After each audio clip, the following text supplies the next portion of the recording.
우리가 지난주에는 열왕기 상 3장부터 11장까지 공부를 했는데 3장부터 11장까지의 내용은 이스라엘의 두 번째 왕이었던 솔로몬의 통치에 관한 그러한 내용이었습니다. 솔로몬은 형이었던 아도니아의 반란으로 인해서 급히 왕위에 오르게 되었는데 그때의 나이가 겨우 20이었습니다. 솔로몬은 왕이 된 후에 기브온에 가서 일천 번제를 드립니다. 이에 감동하신 하나님은 솔로몬에게 소원을 물으셨고 솔로몬은 하나님에게 듣는 마음을 달라고 하였습니다. 그 이유는 이제 어린 나이에 이스라엘을 통치해야 되는데 통치할 자신이 없었기 때문입니다. 그래서 하나님에게 이스라엘 백성들의 그 송사를 올바로 판단하고 재판할 수 있는 지혜, 즉 하나님의 말씀을 듣는 그 마음을 달라고 구했던 것입니다. 이러한 솔로몬의 대답에 하나님 아주 큰 감동을 받으셨습니다. 그래서 하나님은 그의 소원대로 그에게 듣는 마음을 주셨을 뿐만 아니라 여기에 더해서 부귀와 영광도 그에게 주셨습니다. 다만 하나님은 이러한 것을 주시되 솔로몬에게 전제 조건을 달았습니다. 바로 그것은 내가 만일 내 아버지 다윗이 행함 같이 내 길로 행하며 내 법도와 명령을 지키면 이라고 하는 것입니다. 이러한 것을 잘 지키면 그가 원한 듣는 마음과 그리고 부귀와 영광까지 주시겠다고 그렇게 약속하신 것입니다. 그래서 하나님은 먼저 솔로몬으로 하여금 주변의 모든 나라들을 잘 다스리게 하셨고 또 그들과의 사이에 평화가 있게 하셨으며 또 모든 이스라엘 백성들이 풍요롭고 넉넉한 삶을 살게 하셨습니다. 당시 금도 많았지만 은이 얼마나 풍성했던지 길바닥에 돌과 같이 취급하였다라고 그렇게 말씀을 합니다. 그러니 당시 이스라엘이 얼마나 풍요롭고 넉넉했는지를 알 수가 있습니다. 그런데 이 솔로몬의 그 중요한 업적 가운데 가장 중요한 것은 이 솔로몬이 성전을 건축한 것입니다. 그가 성전을 건축할 때에 하나님께서 솔로몬에게 이렇게 말씀하셨습니다. 내가 지금 이 성전을 건축하니 내가 만일 내 법도를 따르며 내 율례를 행하며 내 모든 계명을 지켜 그대로 행하면 내가 내 아버지 다윗에게 한 말을 내게 확실히 이룰 것이요 내가 또한 이스라엘 자손 가운데 거하며 내 백성 이스라엘을 버리지 아니하리라. 만일 하나님의 말씀에 순종하면 하나님은 그들과 함께 하시고 그리고 그들을 절대로 버리지 않겠다라고 그렇게 약속을 하신 것입니다. 이러한 하나님의 말씀은 우리가 성경을 읽다 보면 출애굽 과정에서도 계속해서 반복해서 말씀하셨던 것을 볼 수가 있습니다. 그만큼 하나님은 간절한 마음으로 자녀들에게 당부를 하신 것입니다. 어쨌든 이 솔로몬은 7년에 걸쳐서 성전을 건축하였고 그 건축이 끝나자 이어서 13년 동안 왕궁을 건축을 하였습니다. 뿐만 아니라 국방을 강화하기 위한 국거성과 병거성과 그리고 마병의 성 등을 전국 곳곳에 건축을 하였습니다. 그러니까 이 솔로몬 시대에 하여간 그 나라에는 건축하는 일들이 어마어마하게 많았습니다. 솔로몬이 이렇게 성전과 왕궁 건축을 마치자 하나님이 솔로몬에게 나타나셔서 다시 한번 다윗의 행함같이 하나님 앞에서 바로 행하고 하나님의 율례와 법도를 잘 지키라고 당부를 하셨습니다. 그리고 만일 하나님의 계명과 법도를 지키지 않으면 그래서 우상을 숭배하면 하나님은 그 성전을 허물어 버릴 것이고 그리고 그들을 약속의 땅에서 끊어버릴 것이고 그리고 이스라엘 민족은 이방 민족에게 조롱거리가 될 것이다 라고 그렇게 말씀하셨습니다. 즉 하나님은 솔로몬이 마음을 다하여 건축하고 봉헌하는 그 성전은 기쁘게 받으셨습니다. 그렇지만 정말 중요한 것은 성전 자체가 아니라 온 마음으로 하나님의 말씀을 지켜 행하는 것을 말씀하신 것입니다. 만일 성전만 봉헌하고 하나님의 말씀대로 살지 않는다라고 하면 그러한 성전은 아무 의미가 없고, 그리고 그러한 성전은 하나님께서 직접 허물어 버릴 것이라고 말씀을 하셨습니다. 중세 시대의 교회가 그랬습니다. 요즘 또 이슬람으로 변화되는 그러한 교회들이 많이 있습니다. 우리 인천에도 그 이마트 동쪽, 제가 정확히는 모르겠는데 율목감리교회라고 있습니다. 동인천 이마트. 예, 거기에 가면 아주 율목교회라고 크게 잘 지었는데 그 감리교회가 이단으로 넘어갔습니다. 그러니까 교회 건물 자체는 중요한 것이 아니고 하나님께서 거기에 계시느냐 계시지 않느냐, 이것이 중요한 것입니다. 사람들은 이렇게 말을 하죠. 어떻게 하나님의 성전이 이단에게 팔려갈 수 있느냐. 그런데 하나님의 입장에서 본다면 하나님이 없는 성전은 건물 이상의 의미가 없는 것입니다. 어쨌든 이렇게 하나님께서 당부하셨고 솔로몬은 젊은 날에 하나님을 잘 섬겼습니다. 그런데 그가 노년에 이르게 되었을 때에 그는 망령에 들었습니다. 특별히 노년이 되었을 때에 솔로몬은 여자에 빠져 살았습니다. 특별히 솔로몬은 수많은 나라의 여인들을 아내로 맞이하였는데 그 아내들이 이스라엘로 올 때에 자신들이 가졌던 그 우상과 풍습도 같이 가지고 들어왔습니다.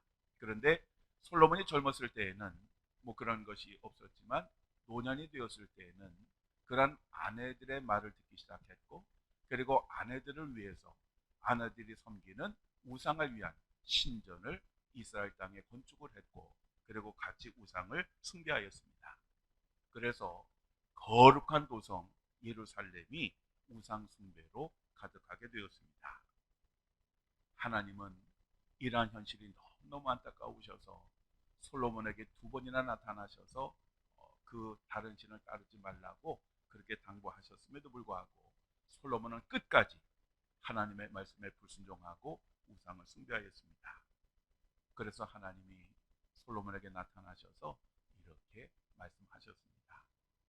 내게 이러한 일이 있었고 또 내가 내 언약과 내가 내게 명령한 법도를 지키지 아니하였으니 내가 반드시 이 나라를 내게서 빼앗아 내 신하에게 주리라. 그러나 내 아버지 다윗을 위하여 내 세대에는 이 일을 행하지 아니하고 내 아들의 손에서 빼앗으려니와 오직 내가 이 나라를 다 빼앗지 아니하고 내 종 다윗과 내가 택한 예루살렘을 위하여 한 지파를 내 아들에게 주리라. 이 말씀은 하나님께서 이스라엘의 12지파 가운데 10개의 지파를 떼어서 다른 그 사람, 즉 신하였던 여로보암에게 주고 나머지 2개 지파는 계속해서 이스라엘의 그 정통성을 유지하기 위해서 그 아들에게 주시겠다라고 하는 그러한 말씀이었습니다. 결국 이러한 하나님의 말씀대로 솔로몬의 아들인 르호보암 때에 이스라엘은 2개 나라로 분열이 되게 됩니다. 바로 이것이 우리가 지난주에 공부한 내용이었고요. 오늘은 열왕기상 12장부터 22장까지, 즉 솔로몬의 죽은 후에 북이스라엘과 남유다로 분열이 된 이스라엘에 관한 이야기를 말씀을 드리겠습니다. 솔로몬이 죽고 아들 르호보암이 왕위에 오르자 그동안 애굽에서 망명 생활을 했던 여로보암이 돌아옵니다. 그리고 이 여로보암을 중심으로 각 지파의 대표들이 새롭게 왕이 된 르호보암을 찾아가서 그동안 많은 건축 사업으로 인해서 노역이 너무 힘들고 세금이 과다하니 이러한 것들을 감면해 줄 것을 요구하였습니다. 그러자 르호보암은 아버지 솔로몬의 자문을 담당했던 원로들에게 자문을 구했습니다. 그랬더니 원로들은 백성들의 요구를 들어주는 것이 좋겠다라고 그렇게 조언을 했습니다. 특별히 왕이 겸손히 백성들을 섬기면 정말 좋을 것이다 라고 그렇게 조언을 했습니다. 그런데 르호보암은 이러한 원로들의 이야기를 들을 것이 아니라 자신과 함께 자란 젊은 보좌관들에게도 의견을 구했습니다.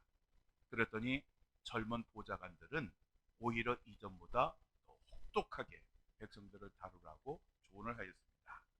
즉 초장의 백성들을 잡아야 기어오르지 않을 것이다 라고 하는 그러한 의미였습니다.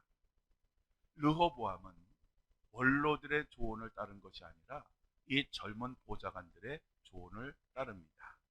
그래서 그는 아도람이라고 하는 사람을 그 사역의 그 총지휘자로 세웁니다. 그래서 이스라엘 백성들을 계속해서 강제 노역에 내모읍니다. 그런데 이 아도람을 보고 이스라엘 백성들은 돌로 그를 쳐 죽입니다. 그리고 르호보암도 죽이려고 합니다. 이때 르호보암은 간신히 도망을 가서 살게 됩니다. 르호보암은 10개의 지파가 독립을 선언하자 18만 명의 군대를 동원해서 이란 반란을 진압하려고 하였습니다. 그런데 하나님께서 그를 말리셨습니다. 왜냐하면 이스라엘이 두 개의 나라로 쪼개지는 것이 하나님의 뜻이었기 때문에 그렇습니다. 그래서 결국 르호보암은 전쟁을 하지 못했고 두 나라, 이제 이스라엘은 두 나라로 완전히 분열되는 것이 확정되게 됩니다. 자, 이처럼 이스라엘이 분열된 이유는 표면적으로는 솔로몬의 그 아들인 르호보암이 많은 건축 사업으로 인해서 과도한 노역과 세금에 시달리는 그 백성들의 그 요구를 들어주지 않은 것 때문이었지만 근본적으로는 솔로몬이 우상을 숭배하고 돌이키지 않았기 때문에 하나님께서 이스라엘에 내리신 심판의 결과였습니다. 열왕기상 12장 15절에 왕이 이같이 백성의 말을 듣지 아니하였으니 이 일은 여호와께로 말미암아 난 것이라. 여호와께서 전에 실로 사람 아히야로 느바세 아들 여로보암에게 하신 말씀을 이루게 하심이더라 라고 말씀하고 있습니다. 즉 하나님께서 르호보암으로 하여금 원로들의 조언이 아니라 젊은 보좌관들의 조언을 듣게 하셨고 결국 이를 위해서 여로보암을 미리 준비하셨다라고 하는 그런 말씀입니다.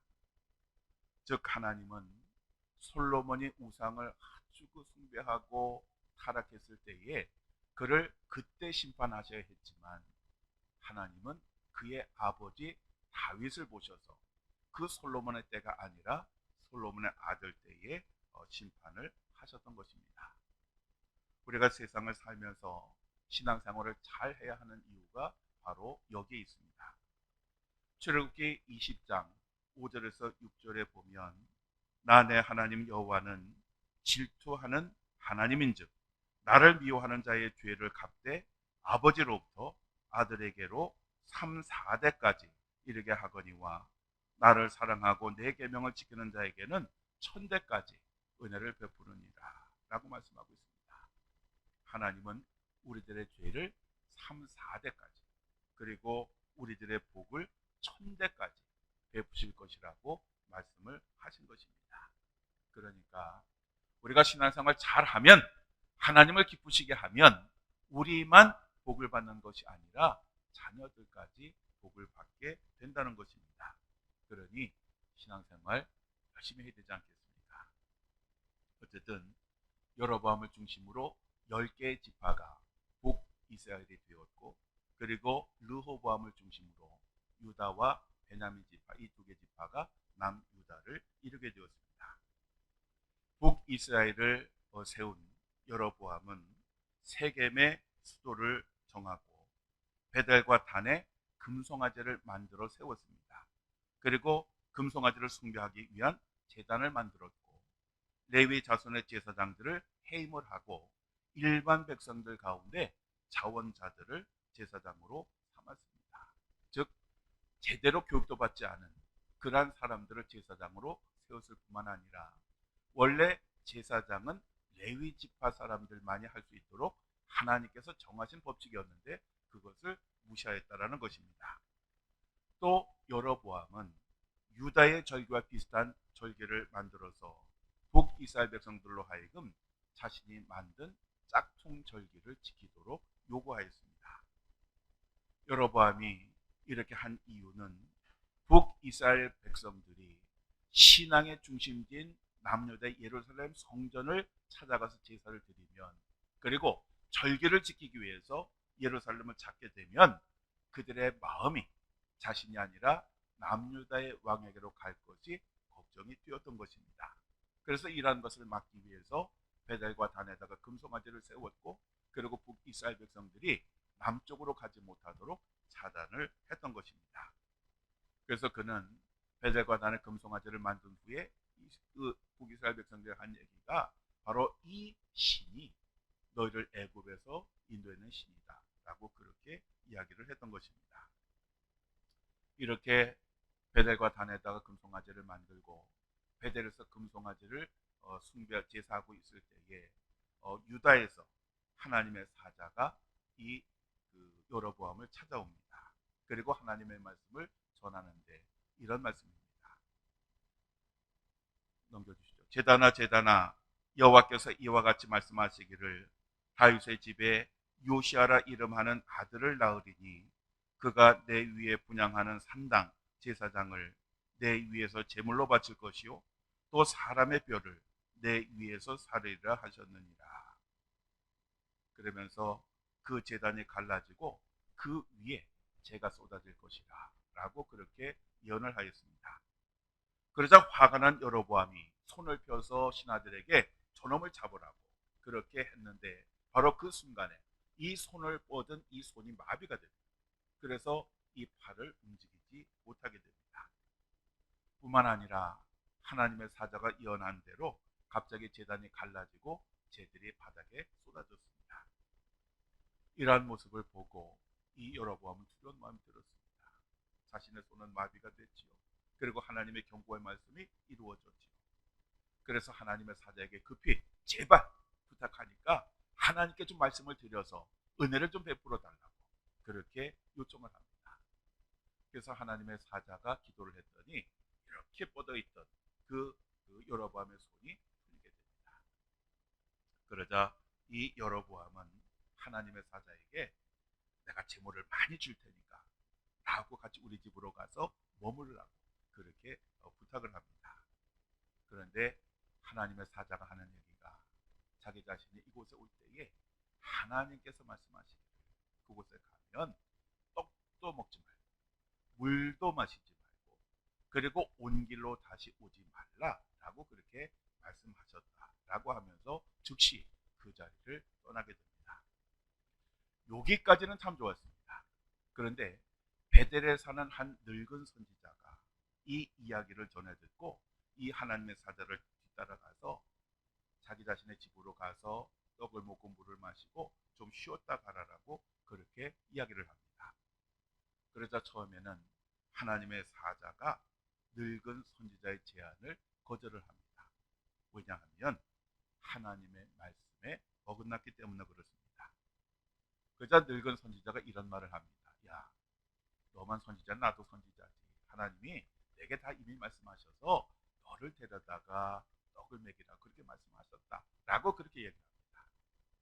그러자 하나님의 사자는 하나님이 말씀하셨다라는 이야기를 듣고 의심 없이 이 늙은 선지자를 따라가서 떡을 먹고 물을 마십니다. 그리고 돌아갑니다. 그런데 그는 돌아가다가 그림에서 보시는 것처럼 사자에게 뜯겨 죽고 맙니다. 마태복음 5장 18절에 19절에 보면 진실로 너에게 이르노니 천지가 없어지기 전에는 율법의 1.1획도 결코 없어지지 아니하고 다 이루리라.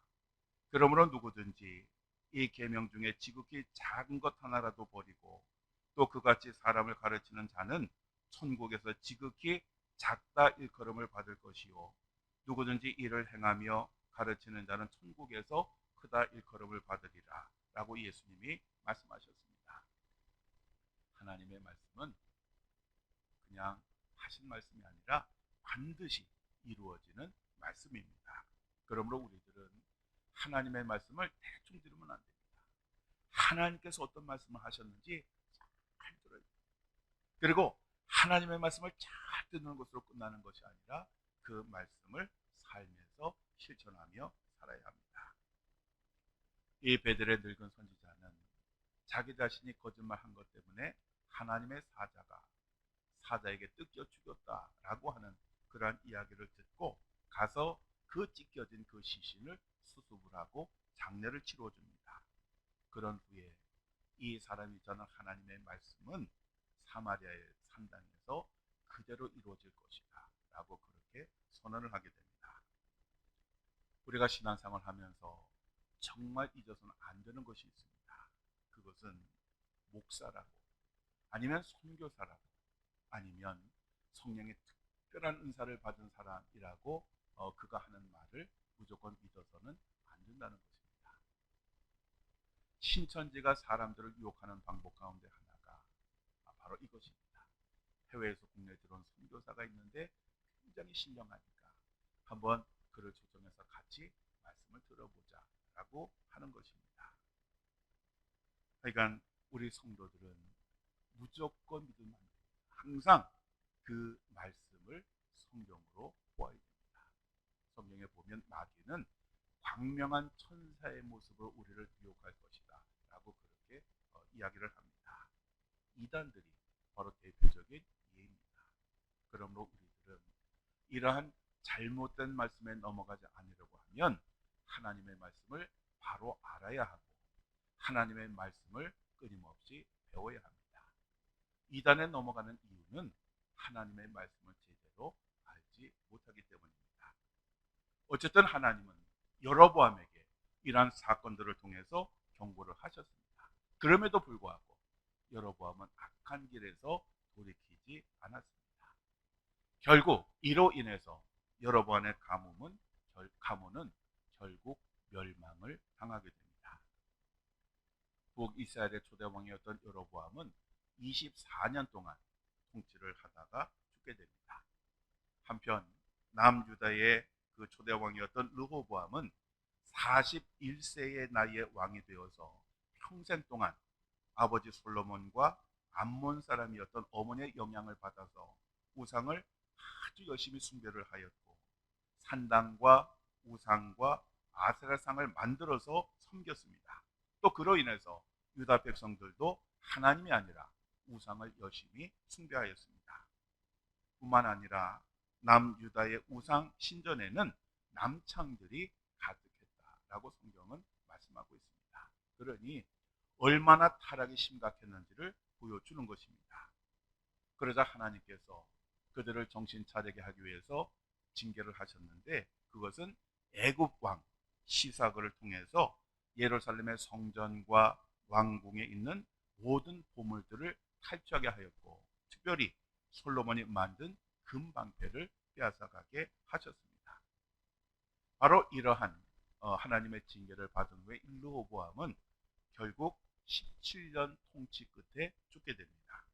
그리고 여로보암의 뒤를 이어서 그의 아들 나답이 왕이 되고 르호보암의 뒤를 이어서 그의 아들 아비암이 왕이 됩니다.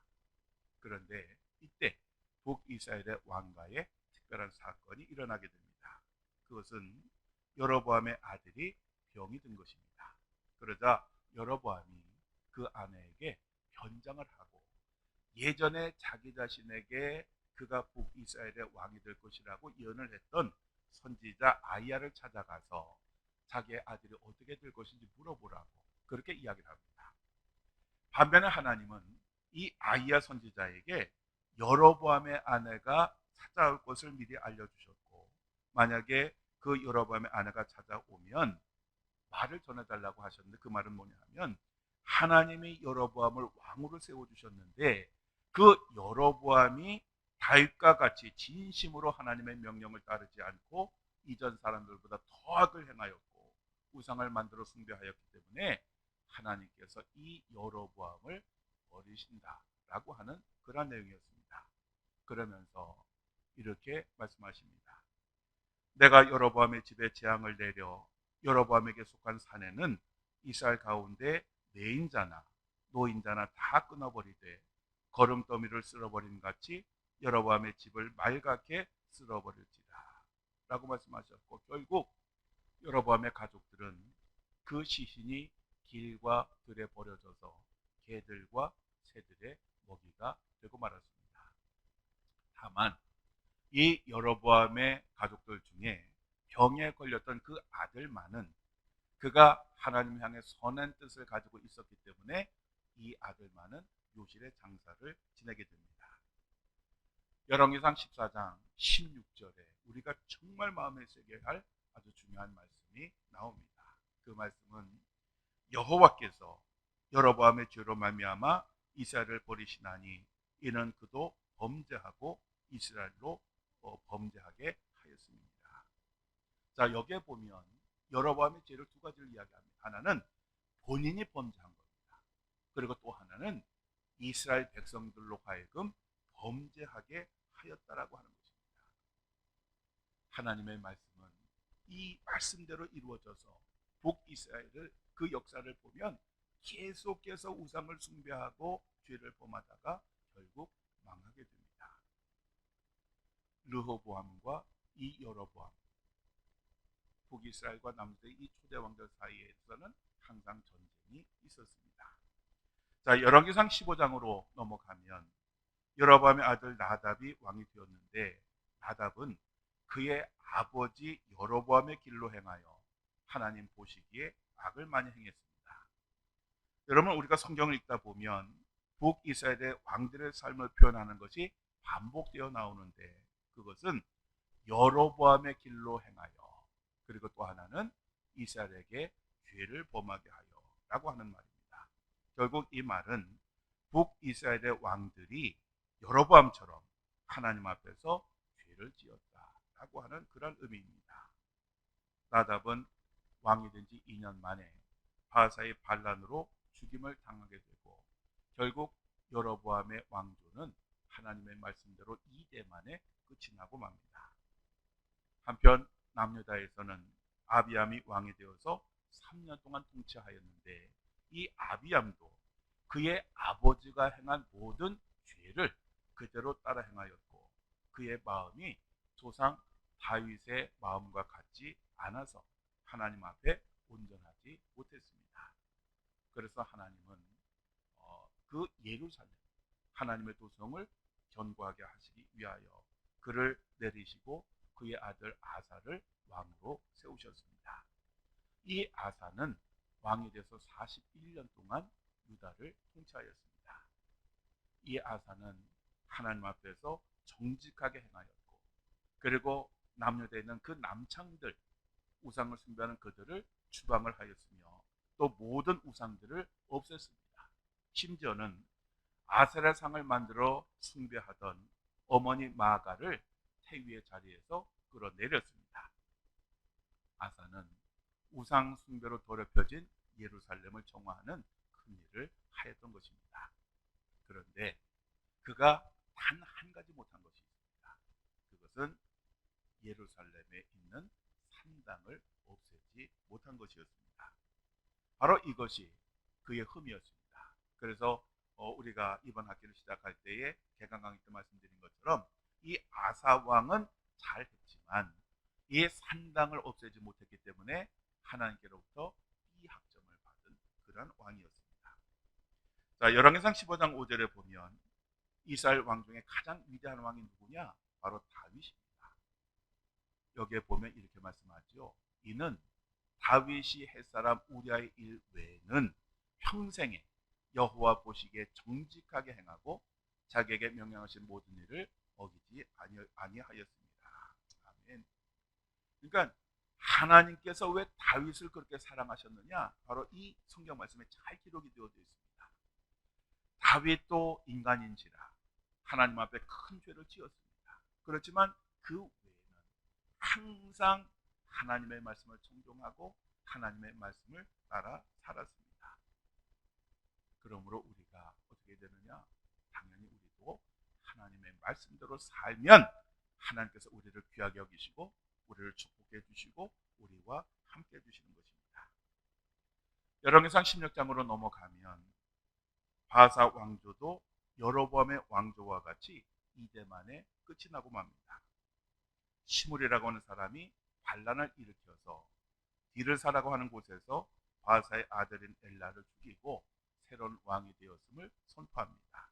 그런데 당시 북이스라엘의 주력 군대는 블레셋의 기브돈에서 블레셋 군대와 대치를 하고 있었습니다. 그런데 그들에게 전해온 소식이 시므리가 왕을 죽이고 왕이 되었음을 선포했다는 이야기를 듣고 그들은 그 현장에서 자신들을 지휘하는 그 오므리를 새로운 왕으로 추대하였습니다. 그리고 그들은 회군을 하여 그 시므리가 있는 곳을 포위를 했습니다. 그리고 공격을 하는데 이 시므리는 이제 더 이상 전장에서 이길 가능성이 없다고 결론을 내렸고 그래서 스스로 그 왕궁에 불을 지르고 그 불에 뛰어들어서 다 죽게 됩니다. 결국 이 시므리는 왕으로 선포한 지 7일 만에 스스로 자살함으로써 그 인생이 끝이 난 것입니다. 어쨌든 이렇게 해서 새롭게 왕이 된 오므리는 수도를 사마리아로 옮기고 12년 동안 통치를 하게 됩니다.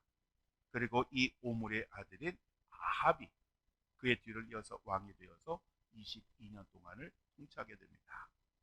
이 아합 왕은 정치적으로는 탁월했습니다. 그래서 그의 업적도 많았습니다. 그런데 그가 두로 왕의 딸인 사간 이세벨과 결혼함으로써 이스라엘 땅에 바알과 아세라 신을 정식으로 숭배하도록 하는 그러한 큰 죄를 짓게 됩니다.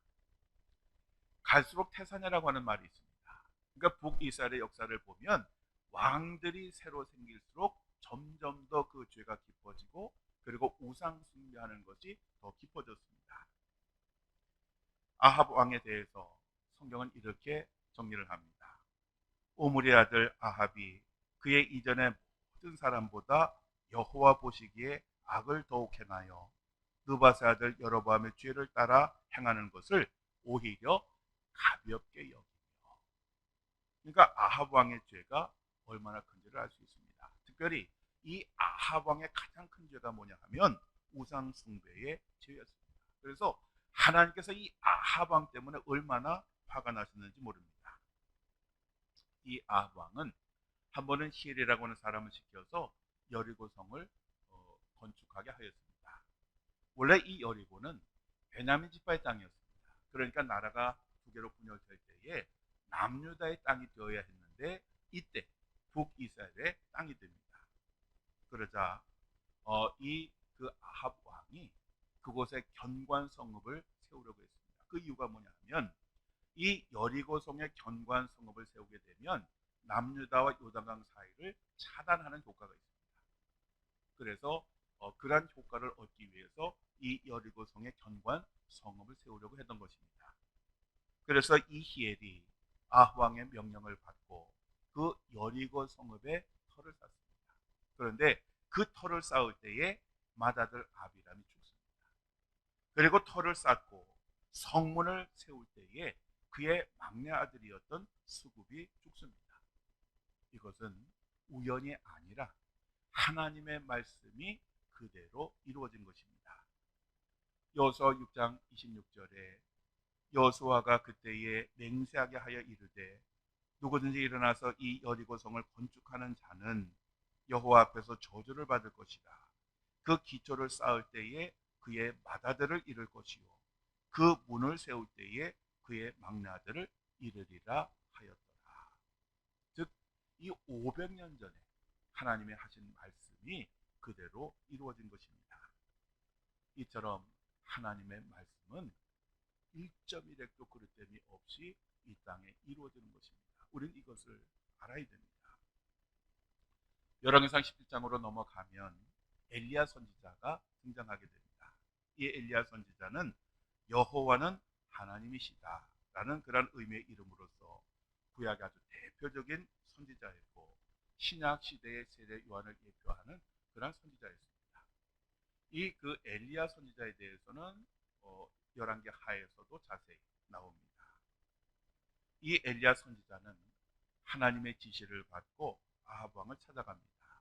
그리고 그의 죄를 지적하면서 회개를 촉구하였고 만약에 회개하지 않으면 하나님께서 수년 동안 비와 이슬을 내리지 않을 것이다 라고 경고하였습니다. 우리가 트린티 그 타임라인 공부할 때에 선지자의 손을 여러분 기억하시죠? 바로 엘리야 선지자도 바로 이러한 역할을 감당했던 것입니다. 결국 하나님은 북이스라엘에 비를 내리지 않으셨고, 그래서 이로 인해서 아주 심각한 흉년이 그 나라에 들게 됩니다. 이 기간 동안 하나님은 그 엘리야 선지자를 요단 앞 그리 시내가로 인도하셔서 거기에서 피하게 하셨고, 그리고 그 후에는 사르밧으로 가서 사르밧 과부의 집에 머물면서 놀라운 이적과 기적을 행하게 하셨습니다. 열왕기상 18장에는 끝까지 우상 숭배를 고집하는 아합 왕에게 하나님의 살아계심을 보여주기 위한 기도 대결이 갈멜산에서 벌어지게 됩니다. 하나님은 가뭄 내리신 지 3년 후에 이 엘리야를 아합 왕에게 다시 보내셨습니다. 그래서 엘리야가 아합 왕을 만나기 위해서 길을 가다가 오바다라고 하는 사람을 만나게 됩니다. 이 오바다라고 하는 사람은 어떤 사람이냐 하면 사악한 그 이세벨 그 왕비가 하나님의 선지자들을 학살을 했습니다. 그때에 이 오바다가 그 하나님의 선지자 가운데 100명을 동굴에 숨겨서 그들을 먹고 마시게 하고 그렇게 숨겨줌으로써 살려준 그런 사람이었습니다. 엘리야가 아방을 만나러 가다가 이 오바다를 봤습니다. 그러자 그 엘리야가 그 오바다에게 아방에게 가서 자기 자신이 왔다고 그렇게 전해달라고 부탁을 합니다. 그러자 이 오바다는 아주 놀랍니다. 왜냐하면 지난 3년 동안 이 가뭄의 원인이 엘리야에게 있다고 생각한 그 아합 왕이 전 병력을 동원하여 이 엘리야를 잡으려고 노력을 했지만 수포였습니다. 실패했습니다. 그런데 그 엘리야가 드디어 나타났고 자기 자신이 왕에게 가서 엘리야가 나타났다고 지금 어디에 있다고 그렇게 얘기를 했는데 아합 왕이 가서 그 자리에 엘리야가 없으면 자기 자신은 죽을 것이다 라고 그렇게 이야기를 했습니다. 그러자 엘리야 선지자는 오늘 반드시 그를 만나야 되니까 가서 전하라 그렇게 이야기를 했고, 그래서 오바다가 아합 왕에게 가서 지금 엘리야가 나타났고 어디에 있다 라고 그렇게 전합니다. 그러자 이 아합 왕은 분노에 가득하여 그 엘리야를 찾아옵니다. 그리고 나서 이 엘리야를 보자마자 왜 이스라엘 백성들을 괴롭히느냐 라고 그렇게 따집니다. 그러자 엘리야는 자기 자신이 이스라엘 백성들을 괴롭힌 것이 아니라 아합 왕과 아합 왕조가 하나님 앞에 불순종함으로 이스라엘 백성들을 괴롭힌 것이다 라고 그렇게 이야기를 하면서 한 가지 제안을 합니다. 그것은 하나님과 바알과 아세라 신 가운데 누가 참신인지 기도 대결을 하자고 하는 것이었습니다. 그러면서 요구하기를 갈멜산에 이스라엘 지파의 대표들하고 그리고 바알과 아세라 선지자들을 모두 모아달라고 요구를 합니다. 아합 왕은 승리에 대한 자신이 있었고 그래서 이 엘리야의 요구대로 그대로 들어주었습니다. 그래서 이 갈멜산에서 엘리야 선지자 한 명과 바알과 아세라 제사장과 선지자 850명의 기도 대결이 벌어지게 됩니다. 이 기도 대결의 목적은 누가 참신이냐? 바로 이것을 확인하는 것이었습니다. 그렇게 해서 이스라엘 대표들이 다 모였습니다. 그러자 엘리야 선지자가 그들에게 이렇게 말을 합니다. 너희가 어느 때까지 둘 사이에서 머뭇머뭇하려느냐? 여호와가 만일 하나님이면 그를 따르고 바알이 만일 하나님이면 그를 따르지니라. 여러분 이 말씀 기억나시나요? 여호수아가 가나안 땅을 정복한 후에 이제 그가 죽을 때에 이스라엘 백성들을 모아놓고 바로 이러한 질문을 던졌던 것입니다. 이렇게 엘리야 선지자가 이스라엘 백성들의 대표들에게 질문을 던졌는데 그들은 한마디도 하지 않았습니다. 그들은 침묵으로 일관을 했습니다. 바로 이것이 당시 이스라엘의 영적인 상태였습니다. 결국 기도 대결은 엘리야 선지자의 일방적인 승리로 끝이 나게 됩니다. 엘리야는 제단에 물로 아주 흠뻑 적시게 한 후에 하나님 앞에 이렇게 기도를 합니다. 아브라함과 이삭과 이스라엘의 하나님 여호와여, 주께서 이스라엘 중에서 하나님이신 것과 내가 주의 종인 것과 내가 주의 말씀대로 이 모든 일을 행하는 것을 오늘 알게 하옵소서. 여호와여, 내게 응답하옵소서. 내게 응답하옵소서.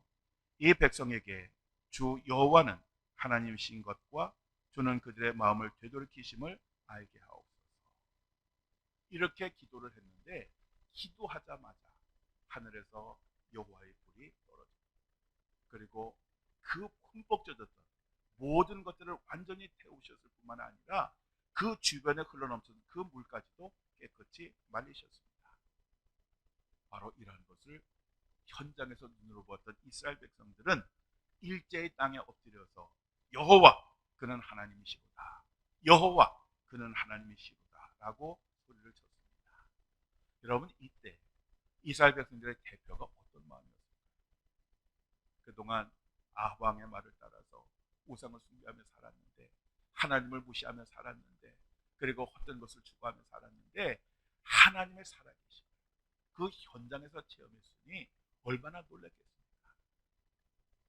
엘리야 선지자는 그러한 이스라엘 백성들에게 이스라엘 백성들로 하여금 우상 숭배의 죄를 짓게 한 이 바알과 아세라 선지자들을 죽이라고 소리를 칩니다. 그러자 이 백성들은 이 바알과 아세라 선지자 850명을 기손 시내로 끌고 내려가서 거기서 다 쳐 죽입니다. 이렇게 사건이 정리가 되면서 3년이 넘도록 비가 내리지 않았던 북이스라엘에 비가 내리기 시작합니다. 이제 북이스라엘도 하나님께로 돌아올 것 같은 그런 분위기였습니다. 그렇지만 그 결과는 그렇지 못했습니다. 아방의 아내였던 사악한 이세벨이 엘리야 선지자를 다음 날까지 반드시 죽이겠다고 그렇게 공언을 합니다. 그러자 낙심한 엘리야는 이스라엘 남단에 있는 부엘세바로 도망을 하게 됩니다. 여러분 지도에서 보시는 바로 대로 정말 멀리도 도망을 갑니다. 엘리야 선지자는 부엘세바에 도착하자 그 사원을 남겨두고 혼자서 하룻길을 걸어서 광야로 들어갑니다. 그리고 광야에 있는 로뎀나무 아래에 앉아서 하나님께 자기 자신을 죽여달라고 그렇게 청혼을 합니다. 그렇게 믿음이 좋았던 엘리야도 상심될 만한 결과 앞에서 낙심하고 약한 모습을 그대로 드러냈던 것입니다. 우리도 마찬가지입니다. 우리도 신앙생활을 하다 보면 열심히 우리가 신앙생활을 하면 그만큼 결과가 나타나면 좋은데 결과가 나타나지 않을 때가 있습니다. 그러면 우리들은 낙심하고 절망합니다. 우리들의 믿음이 흔들릴 때도 있습니다. 그래서 우리들은 항상 하나님의 은혜가 필요한 그런 존재들입니다. 하나님은 죽여달라고 하는 그 엘리야, 모든 것으로 인해서 탈진하고 주저앉은 그 엘리야를 위해서 까마귀를 통해서 그에게 음식을 공급하셨습니다. 그래서 그 음식을 먹고 힘을 얻게 하셨고 그로 하여금 호렙산 하나님의 산으로 오게 하셨습니다. 그래서 이 엘리야는 40일을 걸어서 이 호렙산에 도착을 합니다. 그러자 하나님께서 이곳에서 아주 세미한 음성 가운데 나타나셔서 이 엘리야에게 말씀하셨습니다. 그것은 하나님의 명령을 좀 가서 하라고 하는 것입니다. 그런데 이때 엘리야가 하나님을 배웠을 때에 세 가지 탄식을 합니다. 그것은 이스라엘 백성들이 주의 언약을 버렸다라고 하는 것, 그리고 두 번째로 주의 제단을 헐었다라고 하는 것, 그리고 이스라엘 백성들이 주의 선지자들을 모두 죽였고 이제는 하나 남은 자기 자신도 죽이려고 한다는 것이었습니다. 그래서 하나님은 그에게 낙심하지 말고 다시 돌아가서 그 하사엘이라고 하는 사람을 아람 왕으로, 그리고 예후를 북이스라엘의 왕으로, 그리고 엘리사를 엘리야의 제자로 세우라고 말씀하셨습니다. 그렇게 되면 아람 왕 하사엘의 칼을 피하는 자는 예후가 죽일 것이고 예후의 칼을 피하는 자는 엘리사가 죽일 것이다 라고 그렇게 말씀을 하셨습니다. 그러시면서 하시는 말씀이 북이스라엘에는 엘리야 혼자만 하나님을 섬기는 것이 아니라 무려 7,000명의 사람, 지금도 여전히 우상을 숭배하지 않고 하나님을 숭배하고 있다라고 그렇게 말씀하셨습니다. 그래서 엘리야는 다시 사역 현장으로 돌아가게 됩니다. 얼마 후에 아람의 베나닷 왕이 32명의 왕들과 함께 연합군대를 편성하여 북이스라엘 수도인 사마리아를 포위를 하게 됩니다. 그리고 그 아합 왕에게 그 보물들과 아합 왕의 아내들과 그리고 그 자녀들과 그리고 아름다운 사람들을 자기 자신에게 넘기라고 협박을 합니다. 다급해진 그 아합 왕이 장로들을 모아놓고 어떻게 했으면 좋겠느냐고 의견을 물었습니다. 그랬더니 장로들은 모두가 싸우자 그렇게 건의를 합니다. 그래서 이제 전투가 벌어지게 됩니다. 아합 군대가 공격을 시작한 것입니다. 그때 하나님이 보내신 선지자가 하나님께서 적들을 아합 왕의 손에 넘기실 것이다 라고 그렇게 전합니다. 왜냐하면 그 이유는 아합 왕이 예뻐서가 아니라 하나님이 하나님 되심을 알게 하기 위해서 그렇게 하실 것이다 라고 그렇게 전합니다. 이러한 하나님의 말씀대로 이스라엘 군대는 7,230명의 그 병력밖에 없었지만 이 병력을 가지고 아람 군대를 완전히 격파를 하고 승리를 거두게 됩니다.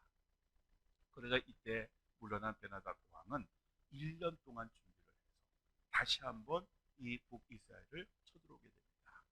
그런데 이때에는 정말 소수의 이스라엘 군대가 무려 12만 7천 명의 아람 군대 병사들을 죽이고 맙니다.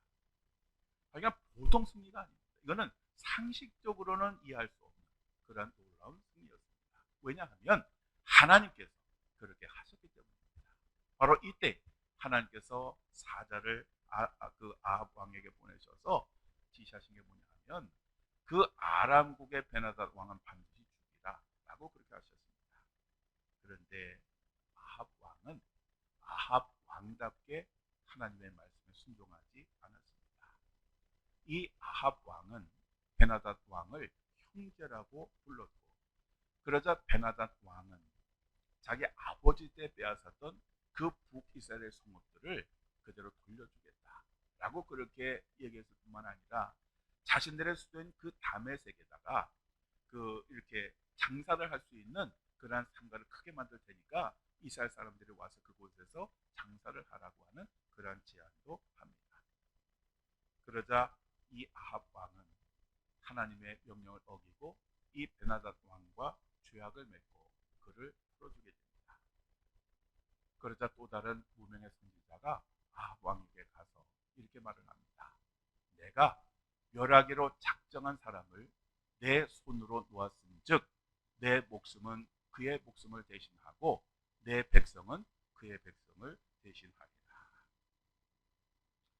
열왕기상 21장으로 넘어가면 사악한 이세벨의 성품이 그대로 드러난 사건이 나옵니다. 열왕기상 요점을 설명할 때에 열왕기상에서는 4명의 사람을 주목해야 한다라고 말씀을 드렸는데 그 중에 하나가 바로 이세벨이었습니다.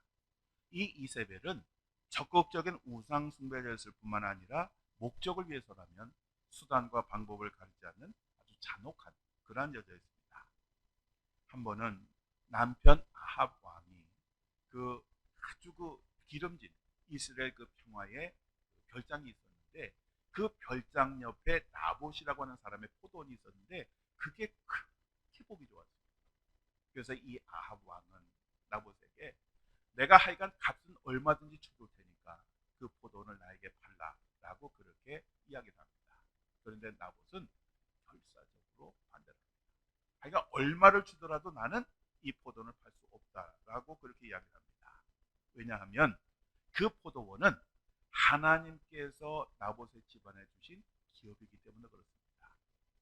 우리가 성경을 보면 알겠지만 이 기업은 마음대로 하는 것이 아닙니다. 그래서 이 나봇은 왕의 청혼을 거절했던 것입니다. 그러자 이 아합 왕은 아주 끙끙 앓습니다. 정말 가지고 싶은데 가질 수 없는 그 현실 앞에서 얼마나 답답했겠습니까? 그런데 이러한 아합 왕의 모습을 본 이세벨이 왕의 이름으로 조서를 내려서 나봇과 함께 살고 있는 장로들과 귀족들에게 나봇에게 지시를 합니다. 그것은 거짓 증인을 세워서 이 나봇을 신성 모독죄로 몰아서 그를 돌로 쳐 죽이겠다라고 하는 것이었고, 이그 사람의 장로와 귀족들은 왕의 지시니 거절을 못하고 결국 이 나봇을 돌로 쳐 죽이게 됩니다. 하나님께서 권력을 위임하셨더니 그 권력을 가지고 부당하게 다른 사람의 땅을 빼앗았던 것입니다. 하나님이 주신 권력은 바로 사용해야 합니다. 공의와 정의에 입각해서 사용하지 않으면 언젠가 하나님께서는 그 책임을 물으시게 됩니다. 우리가 요즘 매일 새벽에 다윗의 그 이야기를 함께 나누고 있지만, 다윗도 하나님께 주신 그 권세를 남의 아내를 빼앗는 데 사용했다가 칼이 떠나지 않는 그러한 징계를 받는 것을 우리들은 알 수 있습니다. 엘리야 선지자는 이 그 아합 왕에게 가서 이렇게 말을 합니다. 개들이 나봇의 피를 핥은 곳에서 개들이 내 피, 곧 내 몸의 피도 핥으리라. 엘리야 선지자는 이와 더불어서 아합 왕의 집안이 여로보암의 집안 같이 망하게 되고, 아합 왕과 더불어 이세벨도 개와 새들의 먹이가 될 것이다 라고 그렇게 전합니다. 그런데 이때 놀라운 기적이 일어납니다. 무슨 소리를 들어도 절대로 회개하지 않을 것 같던 그 아합 왕이 이 엘리야 선지자의 이야기를 듣고 갑자기 자기 자신의 옷을 찢고 굵은 배를 동이고 그리고 금식을 하면서 소리 죽었습니다. 하나님께서 바로 이러한 모습을 보시고 은혜를 베푸십니다. 그것은 아합 왕은 반드시 징계를 받아야 하지만 그가 이렇게 참여를 하니 그의 때가 아니라 그의 아들 때에 징계하시겠다라고 하는 것이었습니다. 마치 솔로몬이 우상 숭배를 하였을 때 그를 징계하지만 그의 아버지 다윗을 보고 그의 아들 때 하겠다라고 하셨던 것처럼 바로 이 아합 왕에게도 하나님께서 그런 은혜를 베푸신 것입니다. 그만큼 회개라고 하는 것은 정말 중요한 것입니다. 어떠한 죄라도 진실로 참여하고 회개하면 하나님은 눈과 같이 희게 해 주실 것이라고 말씀하셨습니다. 그러니 우리가 어떤 죄라도 하나님 앞에 회개하며 하나님 앞에 나아가야 됩니다. 자, 열왕기상 마지막인 22장으로 넘어가면 아합 왕의 죽음과 그의 아들 아하시아가 왕이 되는 그런 이야기가 나옵니다. 이전에 아람국과 두 차례 전쟁에 승리한 아합 왕은 하나님의 명령을 어기고 베나단 왕을 살려주었는데, 그때 베나단이 약속한 것이 있었지요. 자기 아버지가 빼앗았던 이스라엘의 성읍들을 돌려주고 다메섹에다가 상권을 주겠다라고 했는데 이 약속을 지키지 않았습니다. 그러자 아합 왕은 당시 사돈 관계에 있던 남유다의 여호사밧 왕과 연합을 해서 이 아람국과 세 번째 전쟁을 벌이게 됩니다. 바로 이 그림이 그것을 하나로 요약한 것입니다. 그러자 미가의 선지자가 이스라엘 연합군의 패배와 아합 왕의 죽음을 예언을 합니다. 그럼에도 불구하고 하나님 말씀을 무시했던 이 아합 왕은 전쟁에 나갔고 그 전쟁에서 화살에 맞아서 전사를 하게 됩니다. 그리고 사마리아로 와서 장사를 하게 되는데, 그때에 그가 탔던 그 병거에 피가 흥건히 묻어 있었고 그것을 닦을 때에 개들이 그 피를 핥았다라고 그렇게 성경은 말씀하고 있습니다. 즉 하나님께서 선지자를 통해 하신 말씀이 그대로 이루어진 것입니다. 그리고 그가 그렇게 죽고 그의 아들인 아하시아가 뒤를 이어서 왕이 됩니다. 이 아하시아는 왕이 된 후에 2년 동안 통치를 하였는데 그의 아버지 아합 그리고 그의 어머니 이세벨의 길뿐만 아니라 여로보암의 길을 따랐고 결국 그는 바알을 섬김으로 하나님을 노하시게 만들었습니다. 반면에 남유다의 여호사밧 왕은 아버지 아사와 같이 하나님 앞에서 정직하게 행하였고 아버지 아사 때 남아있던, 그때 추방을 했지만 남아있던 그 남창들을 찾아내서 다 추방을 하였습니다. 그렇지만 여호사밧도 한 가지 못한 것이 있었습니다. 그것은 산당을 제거하지 못하는 것이었습니다. 결국 이로 인해서 이스라엘 백성들은 그 산당에서 우상 숭배를 이어나가게 됩니다. 자, 오늘의 내용을 정리하겠습니다. 이스라엘이 분열되고 혼란이 거듭된 것은 그들이 다윗의 길이 아니라 여로보암의 길을 따라 살았기 때문입니다. 즉 이스라엘 백성들이 하나님의 말씀을 무시하고 자기 마음대로 살았고 또 하나님이 아니라 우상을 숭배하며 살았기 때문에 결국 그들은 망하게 되었던 것입니다.